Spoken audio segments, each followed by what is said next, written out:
firm on its commitment. It's a commitment that we made in our manifesto. It's a commitment that was put to the people, and the people voted unanimously in support of the position to make Portmore the 15th parish.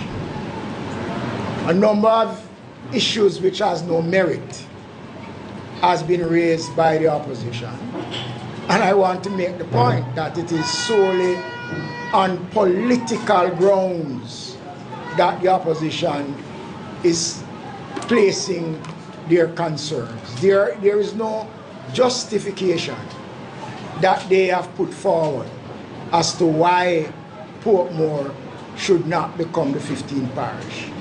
It is clear that the PNP feels that if they are not the ones who are doing it, then it ought not to be done. And we are not going to be distracted by any mischief and propaganda that they are making about the government's decision.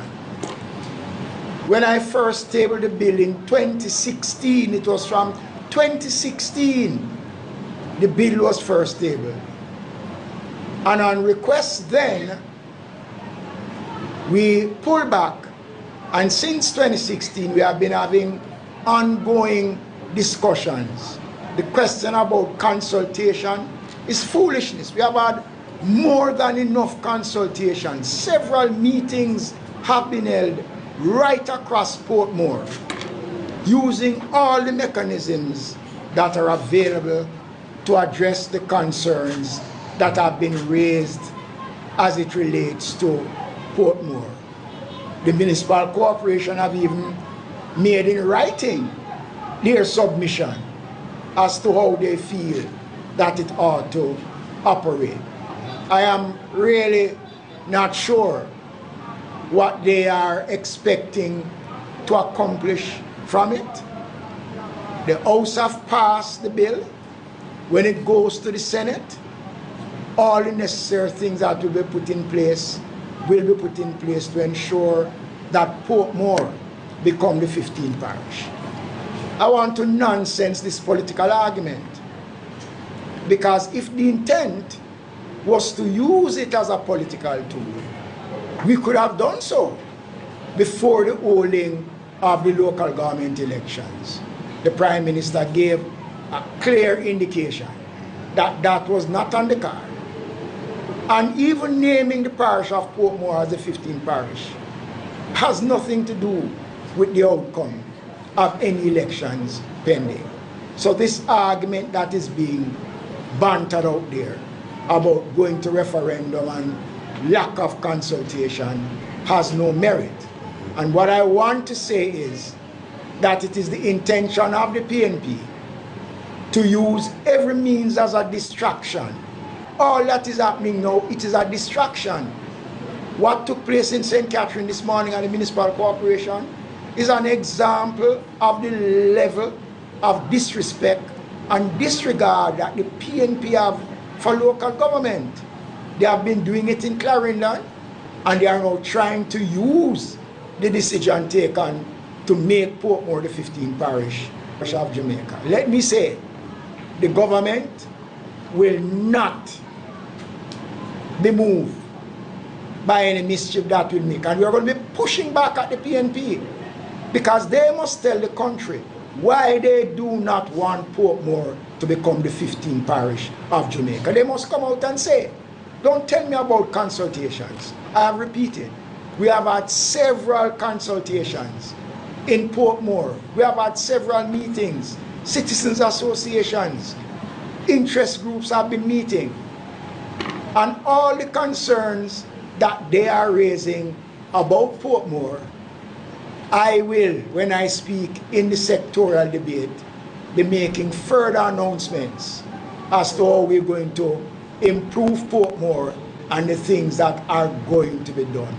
It is a political ploy that is being used by the opposition. They have run out of steam. They have no response to the programs of the Jamaica Labour Party, and we are not going to allow them to destroy what we have built since 2016, because they were there and they could not have done anything better than what we are doing. As a matter of fact, there is nothing for them to show. And if you talk about Portmore, what is it that they can boast about when they were in power that they have done to uplift Portmore, to build Portmore? They have done absolutely nothing for the people of Portmore. They want to continue to hold the people of Portmore in chains. People of Portmore is tired of it. They want the freedom to exercise the right that they have as citizens of this country. And it is this government that is affording them the privilege, the opportunity to exercise that. And we will not allow any mischief makers, any non-performers to derail the progress of making Portmore the 15th parish. You know, this is truly a historic moment that all residents of Portmore, and in fact all residents of Jamaica, can truly be proud. This is the people's bill. This bill is a testament to our democratic institutions that we have developed over the last more than 60 years. When we speak about the growth and development of Portmore, that is fundamental to why it is that Portmore must become the 15th parish. Presently, Portmore's population surpasses the population of 3 or 4 other parishes. When you speak about the tax brackets of Portmore residents are some of the most highly tax compliant residents across Jamaica. More than 94% of Portmore residents are tax compliant. This tax must stay in Portmore for your benefit, for the benefit of the residents of Portmore. We're going to see an increase in your property value. We're going to see greater infrastructure development, your roads, other services. Minister Mackenzie and Minister Tufton will also speak about the plans for the Portmore Hospital in Bernard Lodge. So there's so much in terms of the growth and development of Portmore as a 15th parish. The only notion of gerrymandering is the one that is coming from the opposition. And the truth of the matter is that what we saw in Spanish Town today is more reason why Portmore must be autonomous from Spanish Town. You cannot have councillors in Portmore sitting in Spanish Town, and if they don't go to Spanish Town, they don't get paid. So residents in Portmore were saying, MP, only you alone will say, where's the councillor, where's the councillor? Part of the reason why you cannot see your councillors as often as you would like to is because your councillors are tied to Spanish Town as well. And we're saying this is an anomaly. It don't make sense. What we're saying is that Portmore councillors must be doing the work for you, the residents who elected them, inside Portmore, without having your taxes being tied to Spanish Town and the wider St. Catherine, and without them having to go there.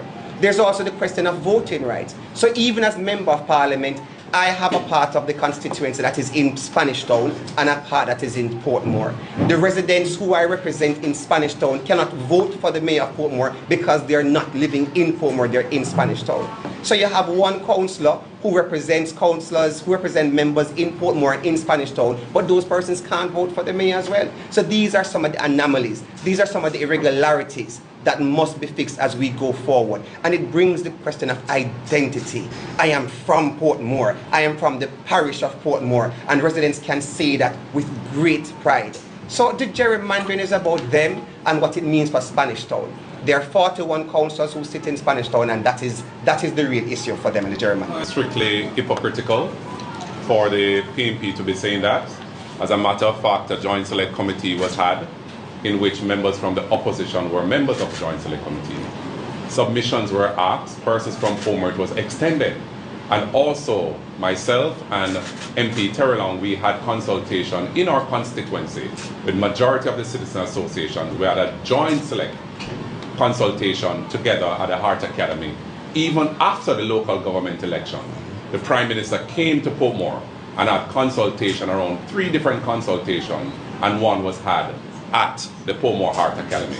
They are disingenuous, and I asked the PMP a question, why they were not strident when they imposed the tax on the residents of Portmore, as though they are strident not to have Portmore to be the 15th parish. After it goes to the Senate, then they are tidying up things needs to be done. Don't time it to a specific time to say 2 months, 3 months. But it will come in effect once we have dotted all that needs to be dotted and get that out of the way. Let me respond to the question of political boundaries. The Parliament has no legitimacy, no authority in establishing political boundaries in the country. That is the responsibility of the Electoral Commission of Jamaica. And let me make the point, which the PNP is failing to make to the country, that there can be no gerrymandering of the political boundaries at the level of the Electoral Commission, because on that commission sits both members of the Jamaica Labour Party and the PNP, plus there are independent members on the Electoral Commission of Jamaica. It is their responsibility to set political boundaries. It is the responsibility of the government to set parish boundaries, and that is what we have done. We have not encroached on the responsibilities of the Electoral Commission. All right, let me say this, that the question of a referendum, we have done more than enough consultations on Portmore. And I think what we have done over the last 5 years, and it is not just 2 weeks ago, over the last 5 years, have given us sufficient data to say that the majority of people in Portmore is in favor of having Portmore become the 15th parish. As you would appreciate, the Prime Minister has exercised this prerogative and has made a determination at this juncture that there are to be 3 newly minted senators, and there are 3 Jamaicans who are patriotic, committed, and are persons who would have applied themselves over the years in terms of knowledge base and the requisite skill sets to advance and add value to the deliberations and the work that will ensue in what is widely regarded as our review chamber, and some would consider it the cerebral chamber. Just to be very clear, our appointment as senators today come within a context of Jamaica being at a critical juncture in its development. Over the past few years, considerable work has gone into securing our macroeconomic stability, ensuring that as a government we deliver for the Jamaican people in relation to job creation. At present, more Jamaicans are employed than at any other time prior in the history of Jamaica, save and except, of course, the wretched period of our enslavement, the enslavement of our ancestors. At present, we have appropriate volumes of foreign reserves. We're seeing interest rates beginning to trend down. Most importantly, crime management.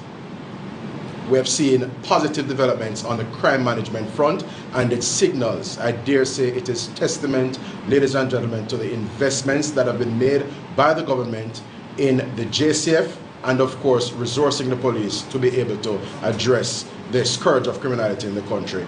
Murders for 2024 went down by 19%. So as senators, it is our endeavor to add to whatever bills come up for contemplation in the Senate.